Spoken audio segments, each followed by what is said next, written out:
నమస్కృతులు. ఈనాడు మనం ప్రపంచాన్ని ఒకసారి గమనించినట్లయితే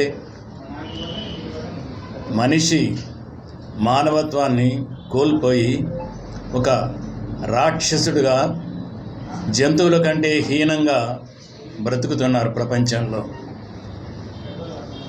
ఎందుకంటే స్వార్థం అనేది పెరిగిపోయింది. ఒక ఆధిపత్యం, ఒక సామ్రాజ్యవాదం అనేది పెరిగిపోయింది.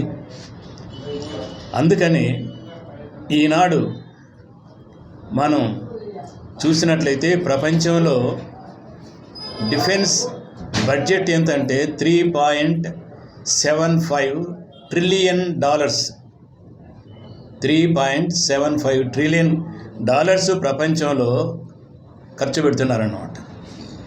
మన దేశంలో కూడా 7 లక్షల కోట్లు డిఫెన్స్కే ఖర్చు పెడుతున్నారు. మరి మనం ప్రపంచంలో శాంతియుతంగా అందరూ ఉంటే ఈ డబ్బంతా కూడా ఖర్చు పెడితే ప్రపంచంలో పేదరికం అనేది లేకుండా పోతుంది. మానవత్వం అనేది ఈ ప్రపంచంలో కూడా నెలకొల్పడానికి వీలవుతుంది. ప్రతి మనిషిలో నుంచి మొట్టమొదట ఈ కోరిక అనేది రావాలి. నేను ప్రశాంతంగా జీవించాలి, నా పక్క వాళ్ళు కూడా ప్రశాంతంగా జీవించాలనేది ఉండాలి. అందుకని దీర్ఘకాలికమైన తర్వాత తాత్కాలికమైన ఏర్పాట్లు మనం చేయాల్సి వస్తుంది. అందుకని మొట్టమొదట అన్ని దేశాలను కంట్రోల్ చేయడానికి ఇంతకుముందే UNO, united nations of organisations అనేదాన్ని స్థాపించడం జరిగింది. ఎన్నో కారణాల వలన అది పూర్తిగా ఏమి చేయలేకుండా పోతుంది. ప్రపంచంలో ఏ సంఘటన జరిగినా కూడా గట్టిగా చెప్పి వాళ్ళని ఒక దారిలో రాలేని పరిస్థితుల్లో ఈనాడు ప్రపంచం ఉంది. కాబట్టి దీనికి ముఖ్యంగా అమెరికా ఒక చొరవ తీసుకుంటే తప్పకుండా ఇది నెరవేరుతుంది. ఎందుకంటే ప్రపంచంలో జరిగే ప్రతి యుద్ధాన్ని వెనకల అమెరికా వాళ్ళు ఉన్నారు. ఎందుకంటే వాళ్ళ యొక్క ఆయుధాలు అమ్ముడుపోవాలి. ఎందుకంటే మొట్టమొదట వాళ్ళ మొత్తం ఆదాయమే ఆయుధాలపైన. రెండవది వాళ్ళ యొక్క డ్రగ్స్, ఫార్మస్యూటికల్ ఇండస్ట్రీ.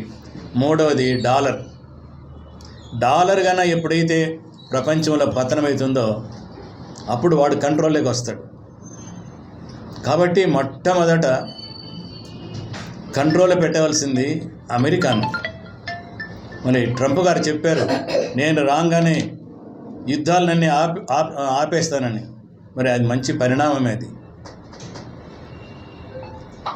తర్వాత ఏమంటే అందరు నాయకులు, ప్రపంచంలోని నాయకులు, ఇంతకుముందు మన దేశంలో మొత్తం అన్ని ప్రపంచ దేశాధినేతలంతా ఏ విధంగా మన దేశంలో పోయిన సంవత్సరం సమావేశమయ్యారో అటువంటి సమావేశాల్లో దీన్ని ప్రస్తావించాలి.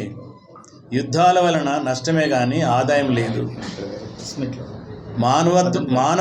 మానవుడిగా జీవించినప్పుడే అది ఉపయోగకరంగా ఉంటుంది. అందుకని ఈ యుఎన్ఓను సభ్యులందరినీ మొత్తం చేర్చుకొని, ప్రపంచంలో ఉండే అన్ని దేశాలను సభ్య దేశాలుగా చేర్చుకొని ఒక బలీయమైన శక్తిగా యుఎన్ఓ అయితే ఎప్పుడైతే వస్తుందో అప్పుడు ఆ యుఎన్ఓ మిగతా దేశాలని తన యొక్క ఆధిపత్యంలో ఉంచుకోవడానికి అవుతుంది.